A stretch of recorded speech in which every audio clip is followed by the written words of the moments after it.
सोमवार का दिन शंकर भगवान को समर्पित होता है। आज के दिन भक्त भोलेनाथ को प्रसन्न करने के लिए विशेष पूजा अर्चना करते हैं। कुछ लोग आज के दिन व्रत भी रखते हैं ताकि शिव की विशेष कृपा प्राप्त की जा सके।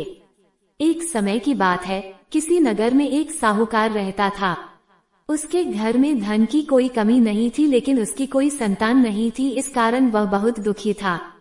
पुत्र प्राप्ति के लिए वह प्रत्येक सोमवार व्रत रखता था और पूरी श्रद्धा के साथ शिव मंदिर जाकर भगवान शिव और पार्वती जी की पूजा करता था। उसकी भक्ति देखकर एक दिन मां पार्वती प्रसन्न हो गईं और भगवान शिव से उस साहूकार की मनोकामना पूर्ण करने का आग्रह किया। पार्वती जी की इच्छा सुनकर भगवान शिव ने कहा कि हे पार्वती, इस संसार में हर प्राणी को उसके कर्मों का फल मिलता है और जिसके भाग्य में जो हो उसे भोगना ही पड़ता है। लेकिन पार्वती जी ने साहूकार की भक्ति का मान रखने के लिए उसकी मनोकामना पूर्ण करने की इच्छा जताई।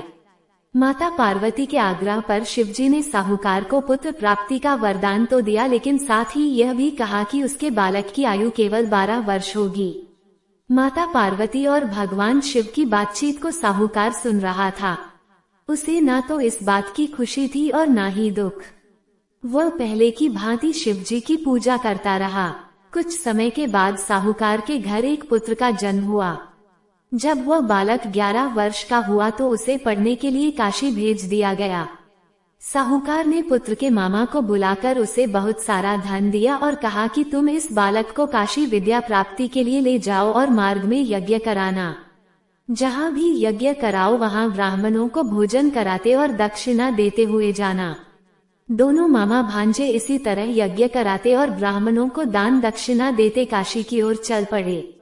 रात में एक नगर पड़ा जहां नगर के राजा की कन्या का विवाह था, लेकिन जिस राजकुमार से उसका विवाह होने वाला था वह एक आंख से काना था। राजकुमार के पिता ने अपने पुत्र के काना होने की बात को छुपाने के लिए एक चाल सोची। साहूकार के पुत्र को देखकर उसके मन में एक विचार आया। उसने सोचा, क्यों न इस लड़के को दूल्हा बनाकर राजकुमारी से विवाह करा दूं। विवाह के बाद इसको धन देकर विदा कर दूंगा और राजकुमारी को अपने नगर ले जाऊंगा। लड़के को दूल्हे के वस्त्र पहनाकर राजकुमारी से विवाह कर दिया गया। लेकिन साहूकार का पुत्र ईमानदार था। उसे यह बात न्यायसंगत नहीं लगी। उसने अवसर पाकर राजकुमारी की चुन्नी के पल्ले पर लिखा कि तुम्हारा विवाह तो मेरे साथ हुआ है, लेकिन जिस राजकुमार के संग तुम्हें भेजा जाएगा वह एक आंख से काना है। मैं तो काशी पढ़ने जा रहा हूँ। जब राजकुमारी ने चुन्नी पर लिखी बातें पढ़ी तो उसने अपने माता पिता को ये बात बताई। राजा ने अपनी पुत्री को विदा नहीं किया, जिससे बारात वापस चली गई। दूसरी ओर साहूकार का लड़का और उसका मामा काशी पहुँचे और वहां जाकर उन्होंने यज्ञ किया। जिस दिन लड़के की आयु 12 साल की हुई उसी दिन यज्ञ रखा गया। लड़के ने अपने मामा से कहा कि मेरी तबीयत कुछ ठीक नहीं है। मामा ने कहा कि तुम अंदर जाकर सो जाओ। शिवजी के वरदानुसार कुछ ही देर में उस बालक के प्राण निकल गए।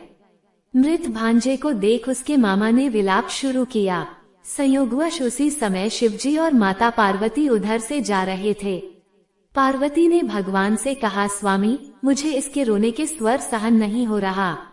आप इस व्यक्ति के कष्ट को अवश्य दूर करें।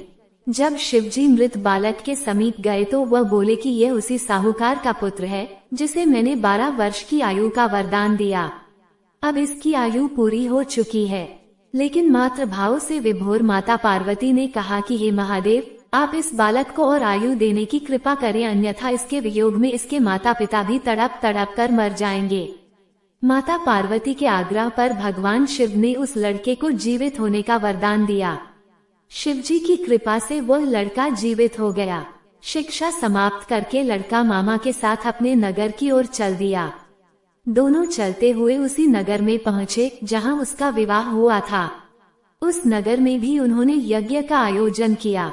उस लड़के के ससुर ने उसे पहचान लिया और महल में ले जाकर उसकी खातिरदारी की और अपनी पुत्री को विदा किया। इधर साहूकार और उसकी पत्नी भूखे प्यासे रहकर बेटे की प्रतीक्षा कर रहे थे। उन्होंने प्रण कर रखा था कि यदि उन्हें अपने बेटे की मृत्यु का समाचार मिला तो वह भी प्राण त्याग देंगे, परंतु अपने बेटे के जीवित होने का समाचार पाकर वह बेहद प्रसन्न हुए। उसी रात भगवान शिव ने व्यापारी के स्वप्न में आकर कहा, हे श्रेष्ठी, मैंने तेरे सोमवार के व्रत करने और व्रत कथा सुनने से प्रसन्न होकर तेरे पुत्र को लंबी आयु प्रदान की है। इसी प्रकार जो कोई सोमवार व्रत करता है या कथा सुनता और पढ़ता है, उसके सभी दुख दूर होते हैं और समस्त मनोकामनाएं पूर्ण होती हैं।